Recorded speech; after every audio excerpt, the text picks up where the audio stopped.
baby Thomas. He's 20 hours old, 18 hours old. Probably 18.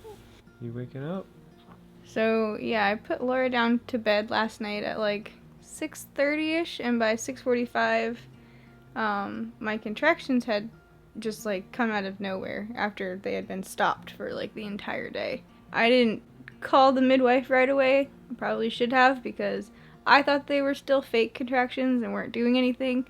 And then all of a sudden they like kicked it up a whole notch and were very strong. So I texted her and I was like, "Hey, I think we need to get going here." And she ended up sending the second midwife out first because she was closer. So by the time the second midwife got here, it was about 8:50, and I had been laboring in the living room for like an hour and a half. Yeah, I ended up calling our midwife because I really thought that I was gonna have to have Gabe catch the baby. I had really like had to push, and it was a very strange feeling to be like, there's no midwife here, and I think he's coming out. He did not come out. The second midwife got here in plenty of time, so they were both here for the birth, but they were only here for about 45 minutes before he was born. Yeah, so I think he was born like a little bit before 10 o'clock, so the entire labor was 2.5 hours. 2.5 hours, something like that, so way faster than with Laura. Yeah, Laura was 12 hours start to finish.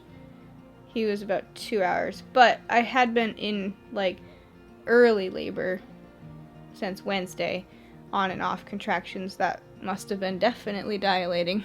It's crazy that this person right here was alive almost exactly how they are right now, just like inside of Meredith, like less than a day ago. Mm-hmm. It's absolutely crazy. So he ended up being almost 9 pounds and 22 inches long. So far there's no tongue ties or lip ties, and he's been nursing really well. Why did you decide to go with a home birth in our living room? Because I knew my body could do it, and I didn't think I needed to have a bunch of people poking and prodding me the whole time. We did have Laura at a birth center, so I think that helped. So a couple, like 2 years ago now almost, we had her at a very similar setup that we ended up doing here. Yeah. It was just at like a different location. So I think it was like something that was really cool about having it at home was like, first, you're really comfortable in your home, you have everything you need. Second of all, like after he was born, we just chilled out for like 45 minutes, and then we went upstairs.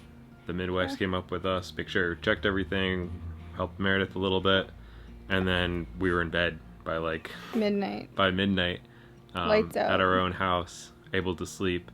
Our baby didn't have to leave. Laura didn't have to leave us. Yeah. She slept through the whole thing. How many babies has Kate delivered, the midwife? She's been doing this for 20 years.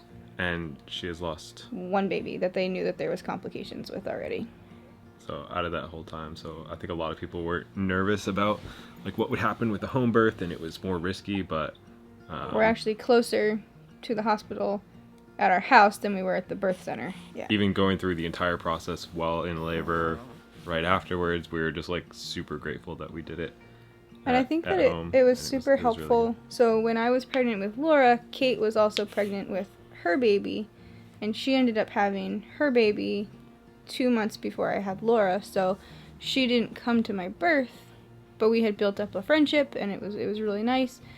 And one of the midwives that did attend my birth was the same midwife that attended last night, the second midwife. Her name's Sherry. And so I already had a relationship with both of them. I felt safe with both of them. It was a lot different than like when we were pregnant with Michael, and I would see a different nurse or doctor every time I went in for an appointment. Like, obviously, hospitals are great. But that being said, it's been amazing. Both of our extremely natural births that we've had. Yeah. So just grateful that we've done that. Yeah. Hospitals are good. Like, one of my best friends needed an emergency C-section with her twins when they told her she could have them naturally, and then they had to start removing the twins before the anesthesia even set in, because she would have lost the babies otherwise. So like, it was good that she was at the hospital because they didn't know that one of the twins was wrapped up in the cord of the other. So it was very dangerous. But if there's no complications, like, I don't know, I feel like having your baby at home or having your baby at a birth center should be more normal than going to a hospital because you might have complications. So yeah, we were talking about that it would be nice if it was more normalized and not like the, like, oh, you guys are both gonna die type of thing by every single person you talk to, instead of like, oh, all throughout human history, midwives have helped people have kids in their own homes, and you're not gonna die. Yeah. Statistically, you will hemorrhage less without an epidural, Pitocin, or hospital, because your body isn't being forced into something. You're listening to your body when you're doing it naturally. So, like, I knew when to push with him. I didn't have somebody telling me when to push. That's what causes tearing, and that's what causes fast deliveries, which is what causes hemorrhaging. When you're stressed and in labor, your blood pressure rises extremely high. And so you're pumping way more blood.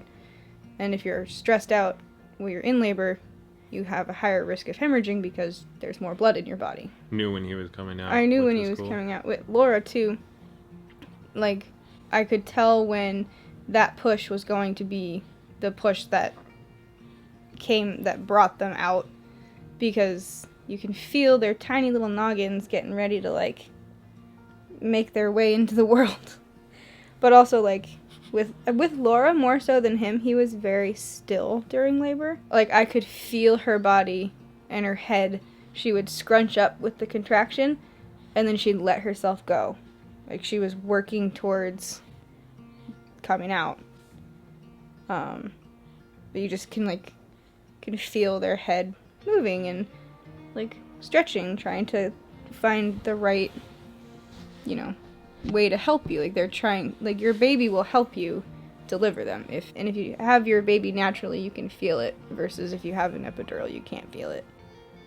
Which I think was one of my favorite parts of having, like, both of them naturally, was like I could feel them helping me deliver them. For someone who is scared of the pain side, now that you've had two, one was a while ago, one was last night. Yeah. What would you? I don't know. How did you get through it? What would you say to other people who maybe don't think they have a high pain tolerance? It's over before you know it. Like, with Laura, I was in labor for 12 hours, and I was so tired at the end.